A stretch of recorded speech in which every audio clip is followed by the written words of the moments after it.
అందరికీ నమస్కారం. ఈరోజు మేధాశక్తిని పెంచే గుమ్మడి గింజల గురించి మనం తెలుసుకోబోతున్నాం.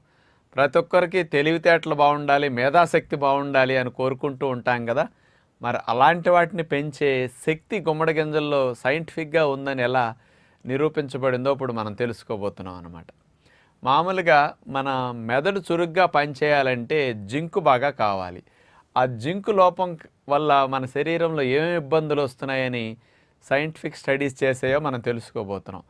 ముఖ్యంగా ఈ 2011 సంవత్సరం Stanford university drug delivery literature USA ఇట్లా వీళ్ళు అప్పుడు జింకు లోపం వల్ల మానసిక సంబంధమైన సమస్యలు వస్తున్నాయి అని వీళ్ళు సైంటిఫిక్గా కనుక్కున్న విషయాలు. ఏమేమి సమస్యలు వస్తున్నాయని ముఖ్యంగా మనోవైకల్యం, స్క్రిజోఫీనియా అనేది.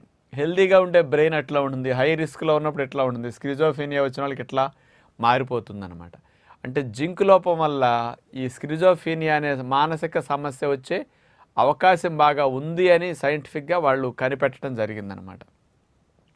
తర్వాత చూస్తే మన మెదడులో లెఫ్ట్ బ్రెయిన్ ఇంటెలిజెన్స్కి, మామూలుగా స్పిరిచువల్ ఇంటెలిజెన్స్కి ఇది రైట్ బ్రెయిన్ మాత్రం ఈ ఎమోషనల్ ఇంటెలిజెన్స్కి ఇట్లాంటి వాటికి బాగా ఉపయోగపడుతుంది కదా. IQ, SQ, EQ అంటారు. ఇవన్నీ కూడా మన బ్రెయిన్లో ఉంటాయి కదా. ఈ తెలివైన భాగం ముఖ్యంగా IQ తగ్గిపోతున్నదట జింక్ లోపం వచ్చినప్పుడు. ఈ అన్నిటి మీద ఎఫెక్ట్స్ ఉన్నాయి. ముఖ్యంగా IQ తగ్గటానికి ప్రధానంగా జింక్ లోపం అనేది కూడా వాళ్ళు తేల్చారనమాట. మూడోది, కొంతమంది హైపర్ యాక్టివ్ చైల్డ్స్ ఉంటారు. పిల్లలు ఇట్లా అసలు కుదురుండదు, అస్తమానం అటు పీక పడేస్తూ గంతులేస్తూ ఉంటారు, స్థిరంగా కూర్చోలేరు.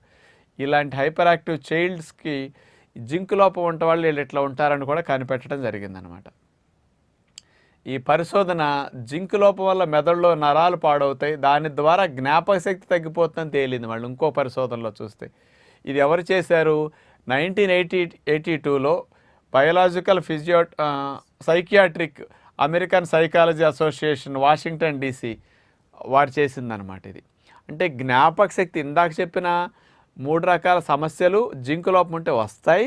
అదే కాకుండా జ్ఞాపక శక్తి ప్రత్యేకంగా తగ్గిపోతున్నది, మెమరీ లాస్ అవ్వటానికి జింక్ లోపం ఒక కారణమని వీళ్ళు 1982లో నిరూపించారన్నమాట ఈ పరిశోధన ద్వారా. అట్లాగే ఇంకోటి తీసుకుంటే, బాలింతలకి కనుక జింక్ లోపం ఉందనుకోండి, బిడ్డకు పాలు ఇచ్చినప్పుడు మరి ఆ బిడ్డకు కూడా జింక్ వెళ్ళదు కదా లోపం ఉంటే. అలా బిడ్డలకి మాత్రం అలా ఉన్నప్పుడు మెంటల్ రిటార్డేషన్ మరియు అభ్యాస సామర్థ్యం, లెర్నింగ్ ఎబిలిటీ, పిల్లలు మానసిక వైకల్యంతో పుడుతుంటారు కదా పిల్లలు, అలాంటి ఇబ్బందులు రావటానికి కానీ, వాళ్ళకి చదువుకుంటూ ఉన్నప్పుడు లెర్నింగ్ ఎబిలిటీ అంటారు, బాగా తేలిగ్గా అర్థం చేసుకుని చదువులో ముందుకెళ్ళేది కూడా బాగా తగ్గుతున్నదని వీళ్ళు ఇట్లా పరిశోధన చేసి నిరూపించారనమాట. జింక్ లోపం వల్ల ఇవి వస్తున్నాయని, బాలింతల్లో కనుక అట్లా లోపం ఉంటే బిడ్డలకి. 1982 American psychology association Washington DC వారు చెప్పింది ఈ విషయం కూడా. జ్ఞాపక శక్తికి మరియు బాలింతలకు ఉంటే ఇట్లాంటి లోపం, బిడ్డలకి ఇట్లాంటి ఇబ్బందులు వస్తున్నాయని. ఇంకొక అతి ముఖ్యమైన విషయం కూడా ఇక్కడ చెప్పాలి మీకు. జింక్ బాగా అందిస్తే జ్ఞాపక శక్తి బాగా పెరుగుతున్నది, మరి లోపం వస్తున్నది, దానివల్ల ఇట్లాంటి ఇబ్బందులు వస్తున్నాయి జింక్ లోపం వల్ల అని తెలిసింది వాళ్ళు చేయటం వల్ల. వీళ్ళు ఏం చేశారు, ఇక్కడ ముఖ్యంగా 9 ఆర్గనైజేషన్స్ ఇన్ USA 2011లో న్యూరాన్ జర్నల్లో వచ్చిందన్నమాట. ఇది జింక్ కావలసినంత శరీరానికి అందించినప్పుడు జ్ఞాపక శక్తి సంబంధించిన కణాల పనితీరు బాగా మెరుగవటం వీళ్ళు గ్రహించారనమాట, జింక్ను బాగా అందిస్తే. అందుకని తెలివితేటలకి, మేధాశక్తికి బాగా జింక్ పనికి వస్తున్నదని వీళ్ళు నిరూపించడం జరిగిందనమాట 2011లో. అంటే ఇన్ని రకాలుగా జింక్ యొక్క ఎఫెక్ట్ మన బ్రెయిన్ మీద ఉంటుందని వీళ్ళందరూ తేల్చారు. మరి అలాంటి జింక్ మనకి ఎంత కావాలి, అసలు లోపం ఎందుకు వస్తుంది, ఏం తింటే అందుతుంది, ఇవన్నీ మనకు తెలుసుకోవాలన్నమాట. ఒక రోజుకి మన శరీరానికి కావాల్సిన జింక్ తీసుకుంటే 14 సంవత్సరాలు పైబడిన పెద్దలందరికీ 7 నుంచి 10 మిల్లీగ్రాములు సరిపోతుందన్నమాట. గర్భిణీలకి 10 మిల్లీగ్రాముల జింక్ సరిపోతుంది. బాలింతలకు 11 మిల్లీగ్రాముల జింక్ ఒక రోజుకి కావాలన్నమాట. ఈ జింక్ ఎక్కువగా ఉన్న ఆహారాలు ఏమేమిటో మనం ఇక్కడ వరుసనే ఒకసారి చూద్దాం. కివీ ఫ్రూట్ 100 గ్రాములు తీసుకుంటే 0.1 మిల్లీగ్రామ్ వీటన్నిటిలో ఉంటుంది, కానీ తక్కువ ఉంటుందన్నమాట.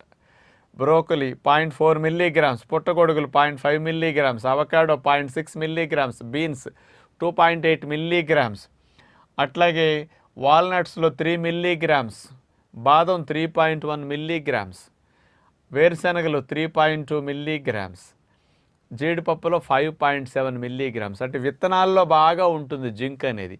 అందుకని ఈ బాదం పప్పులు, జీడిపప్పులు, వాల్నట్స్ ఇట్లాంటివన్నీ బ్రెయిన్ డెవలప్మెంట్కి కానీ, బ్రెయిన్ ఫంక్షన్కి కానీ, జింక్ బాగా అందటానికి కానీ, తెలివితేటలకి, మేధాశక్తికి చాలా మంచిదని ఎప్పుడు చెప్తుంటారు కదా. అందుకని మనం విత్తనాలు బాగా నానబెట్టుకు తినండి అంటుంటాం.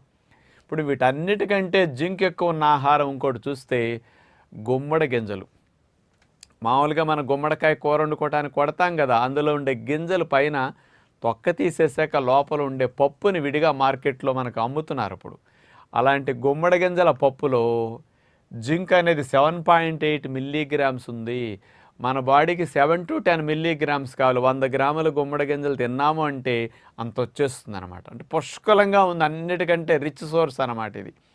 అంచేత ఇలాంటి లోపాలున్న వాళ్ళకి, పిల్లలకి ఐక్యూ బాగా పెరగాలి, లెర్నింగ్ ఎబిలిటీ పెరగాలి, జ్ఞాపక శక్తి బాగుండాలి, ముసలోళ్ళకు కూడా మతిమరుపు రాకుండా ఉండాలనుకుంటే ఈ గుమ్మడి గింజలు చాలా ఉపయోగపడతాయి అన్నమాట.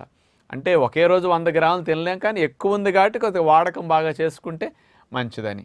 ఆ గుమ్మడి గింజలు మనకి శక్తి అంత ఉంటుందో, ఎన్ని లాభాలో చూడండి. జింక్తో పాటు 100 గ్రాములు గుమ్మడి గింజలు తీసుకుంటే 574 క్యాలరీల శక్తి, కొవ్వు 50 గ్రాములు, ఫ్యాట్ అనేది, మాంసకృతులు 30 గ్రాములు. మామూలుగా మనకు మాంసకృతులు మేక మాంసంలో 21 గ్రాములు 100 గ్రాములు తీసుకుంటే, కోడి మాంసంలో 25 గ్రాములు, కానీ గుమ్మడి గింజల్లో చూడండి 30 గ్రాములు. ఊరికే మాంసాహారంలోనే ప్రోటీన్ ఎక్కువ అనుకుంటాం, కానీ అన్నిటికంటే శాకాహారాలు చాలా ఎక్కువ ఉంటుందండి మాంసాహారాల కంటే. ఈ ప్రోటీన్ చాలా రిచ్ సోర్స్ అనమాట. మామూలుగా మనకి కార్బోహైడ్రేట్ చూస్తే 15 గ్రాములు, పీచులు 6.5 గ్రాములు. ఇవన్నీ గుమ్మడి గింజల్లో ఉండే స్థూల పోషకాలు అనమాట. ఇంకా ముఖ్యంగా కొన్ని సూక్ష్మ పోషకాలు చాలా ఎక్కువ పర్సంటేజ్ ఉన్నాయండి గుమ్మడి గింజల్లో. మామూలుగా ఇట్లాంటివన్నీ పెద్ద ఎవరికి ఎప్పుడు తెలియవు.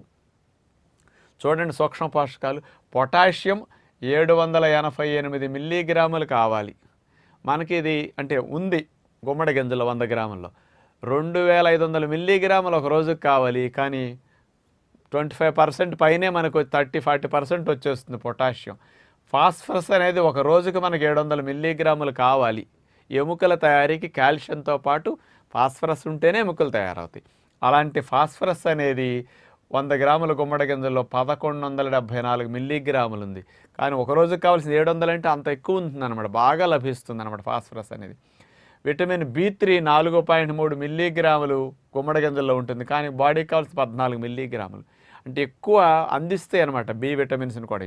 మెగ్నీషియం 550 మిల్లీగ్రాములు మనకి గుమ్మడి గింజలో లభిస్తుంది, కానీ బాడీకి కావాల్సిన 420 మిల్లీగ్రాములే. అంటే చూడండి పోషకాలు చాలా, సూక్ష్మ పోషకాలు ఉన్నాయి, శక్తిని దగ్గర బాదం పప్పు అంటే జీడిపప్పు అంత శక్తి అనమాట గుమ్మడి గింజలు కూడా. రేట్లో చూస్తే 70% 60% వాటికంటే తక్కువ రేట్లో ఉంటాయి. బాదం, జీడిపప్పులు, పిస్తాలు, వాల్నట్స్ కంటే చాలా రేటు తక్కువ, పోషకాలు ఎక్కువ ఉన్నాయి. మంచిగా గుమ్మడి గింజలు మనం వాడుకుంటే మంచిది. అలాంటి గుమ్మడి గింజలు 1 కేజీ తీసుకుంటే గుమ్మడి గింజల పప్పు మనకు మార్కెట్లో దొరికేది 400 నుంచి 450 రూపాయలు అనమాట. అంటే సామాన్యులు కూడా జీడిపప్పు, బాదం పప్పు, వాల్నట్స్ కొనుక్కోలేని వారు ఇలాంటివి కొనుక్కుంటే తక్కువలో ఎక్కువ లాభం, పిల్లలకి పెట్టొచ్చు, మనము తినొచ్చు అనే ఉద్దేశంతో వీటిని మనం చూపించడం జరుగుతుంది. ఎలా వాడుకోవచ్చు ఈ గుమ్మడి గింజల పప్పుని? నీళ్ళల్లో నానపెట్టి తింటే మంచిది. ఒట్టిగా అట్లా మనం ఒలుసుకున్నప్పుడన్నా కొన్ని తినొచ్చు, కానీ కాలక్షేపానికి నిత్యం తినేటప్పుడు వీటిని నానపెట్టుకు తింటే తేలిగ్గా డైజెషన్ అవుతుంది. ఇందులో 50% ఫ్యాట్ ఉంది కదా, అట్లా ఆయిలీగా తిన్నామనుకోండి ఆకలి అవ్వదు, సరిగా అరగవు, అరిగిన దొడ్లో కొంత ఎక్కువ వేస్ట్ అయిపోతుంటుంది, కొంచెమే ప్రేగులు గ్రహించుకుంటాయి. నానపెట్టి తింటే పూర్తి లాభం మనకు చేకూరుతుంది అనమాట. అంచేత రోజు నానపెట్టుకు తినే పద్ధతి చాలా మంచిది. అట్లాగే కారపొడిలాగా చేసుకుని మనం కూరల్లో మరియు సలాడ్స్ మీద చల్లుకోవచ్చు అనమాట. అంటే పొడిలాగా చేసి, కారపొడి కాదు ఇక్కడ. ఇప్పుడు గుమ్మడి గింజలను వేపించి పౌడర్ చేసేసుకుని ఆ పౌడర్ కొంచెం సలాడ్స్ మీద కూరల్లో వండేటప్పుడు చల్లుకుంటే కమ్మటి రుచి అనమాట. అలాగే కారపొడి కూడా చేసుకోవచ్చు మనం మామూలుగా. ధనియాల కారం, పుట్నాల పప్పు కారం, పల్లీల కారం ఎట్లా చేస్తాం, గుమ్మడి గింజల కారపొడి పూర్వం నుంచి ఆచారం అండి. కాకపోతే వాళ్ళ తొక్కతో పాటు వేపేసి పొడి చేసేవారు, ఒలుసుకునేటానికి కష్టం కాబట్టి. ఈరోజు మిల్లులు ఒలిసిస్తున్నాయి కాబట్టి మనం ఆ పప్పునే వేపేసి కారపొడిలా చేసుకుని భోజనాల్లో వాడుకోవచ్చు అనమాట. అలాగే వేపుకుని మనం ఒట్టిగా బాండీలో వేపుకుని కాస్త ఖర్జూరాలు, ఎండు ఖర్జూరాలు నంచుకు తింటే చాలా బాగుంటాయి. ఎప్పుడన్నా రుచి కోసం అట్లా కూడా స్పెషల్గా తినండి అప్పుడప్పుడు. కాస్త ఏదైనా మసాలా జల్లుకుని కాలక్షేపానికి చేయాలంటే అట్లా కూడా తినొచ్చు అనమాట. బెల్లం ఖర్జూరాలతో వేసుకుని గుమ్మడి గింజలు వేపిని మొక్క చెక్కలా చేసి దాంట్లో ఉండలు చేసుకోవచ్చు మనం. చాలా రుచిగా ఉంటాయి గుమ్మడి గింజల ఉండలు. అలా పప్పులుగా మొక్క చెక్కలా చేసుకుంటే ఇప్పుడు ఇన్ని రకాలుగా మనం తినొచ్చు అనమాట. అంచేత తెలివితేటలకి, మేధాశక్తికి, లెర్నింగ్ ఎబిలిటీకి, బ్రెయిన్ డెవలప్మెంట్కి బాగా జింక్ అనేది అవసరం కాబట్టి, బాగా జింక్ తక్కువ ఖర్చులో మంచి లాభాన్ని ఇచ్చే విధంగా గుమ్మడి గింజల్లో ఉంది కాబట్టి మనందరం ఇక తింటూ పిల్లలందరికీ పెట్టుకుందామని ఆశిస్తూ నమస్కారం.